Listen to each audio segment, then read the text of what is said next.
Olá! Que bom estarmos juntos para nossa conversa nesta quinta-feira da 19ª Semana do Tempo Comum, um dia especial, que também celebra a memória de São Maximiliano Maria Kolbe, né? O mártir da caridade. Olá! Sim, um dia muito significativo. E as leituras de hoje, olha, parecem conversar diretamente com o testemunho dele. Temos Josué, o Salmo 113a e Mateus. Exato.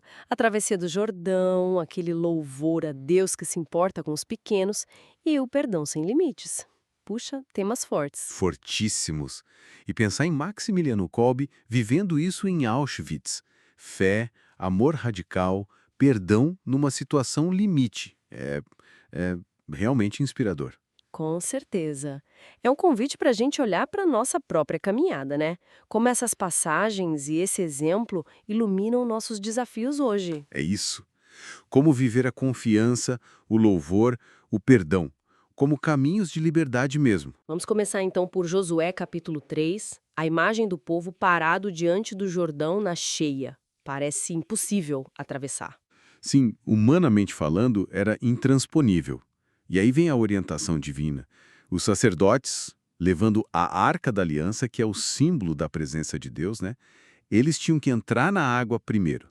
É preciso passo de fé, então. A arca vai na frente, Deus está presente, mas ele espera a nossa ação confiante. Exatamente. E só quando os pés deles tocam a água é que o rio se abre. Isso fala muito sobre os nossos jordões pessoais, né? Nossa, total. As crises, os medos, as doenças, aquilo que parece uma barreira intransponível na nossa vida. E a fé não é não ter medo, né? É agir apesar do medo, confiando que Deus está ali agindo conosco. São Maximiliano fez isso ao extremo. Ele não ficou esperando um milagre passivamente, ele agiu com amor no meio do caos. Isso. Para nós, talvez o passo seja menor, mas é real. Identificar esse rio e, em vez de paralisar, dar um pequeno passo. Pode ser uma oração mais entregue, buscar ajuda, sabe? Tomar uma decisão adiada.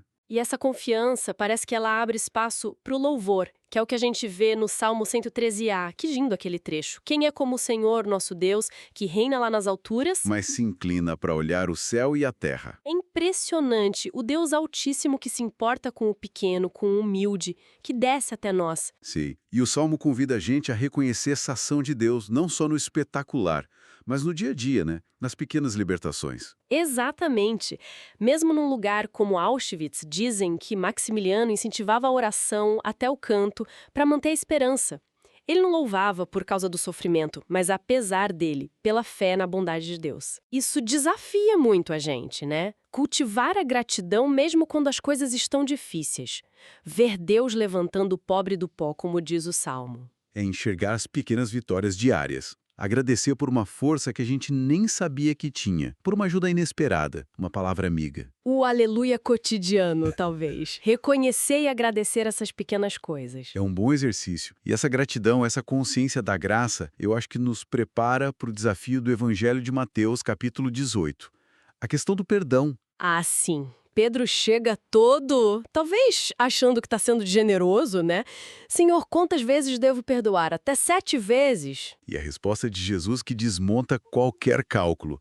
Não te digo até 7, mas até 70 vezes 7. Ou seja, sempre, sem limite. É um número simbólico, né? Para dizer que o perdão não entra em planilha. E logo depois vem aquela parábola dura do servo que teve a dívida imensa perdoada e não perdoa uma coisinha de nada do colega. É um espelho muito incômodo.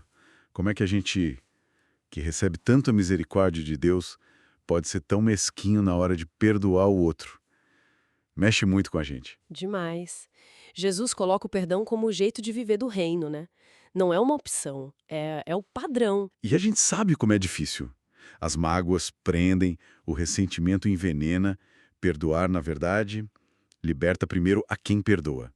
É tirar um peso. São Maximiliano dando a vida por outro é o exemplo máximo disso. Mas esse 70 vezes 7 vale para as pequenas coisas também, né? Para as irritações, para as decepções do dia a dia. Com certeza. Aquelas coisinhas que vão se acumulando no coração. Um caminho para começar é a oração. Pegar aquela pessoa, aquela situação que machucou e pedir a Deus a graça de olhar com misericórdia. Pedir bênçãos para ela. Não é fácil, imagina. É um processo. É um processo, às vezes longo. Talvez precise repetir muitas vezes, né? As 70 vezes 7. É liberar o coração aos poucos. Então, juntando tudo, as leituras de hoje nos chamam a confiar que Deus abre caminhos no impossível, como no Jordão, a cultivar o louvor e a gratidão diária, como no Salmo, e a abraçar o perdão que liberta, como Jesus ensina. Exatamente. E São Maximiliano Kolbe mostra que isso é possível, que a fé pode transformar o sofrimento mais extremo em amor e esperança. A graça de Deus alcança tudo, cura tudo. A santidade é feita dessas escolhas diárias, então, de confiar, agradecer e perdoar. É isso aí. A mensagem central é essa. Não há situação ou mágoa que Deus não possa tocar e transformar. Fica então essa reflexão para a gente levar para a semana. Onde é preciso dar um passo de confiança hoje? Como posso cultivar mais gratidão?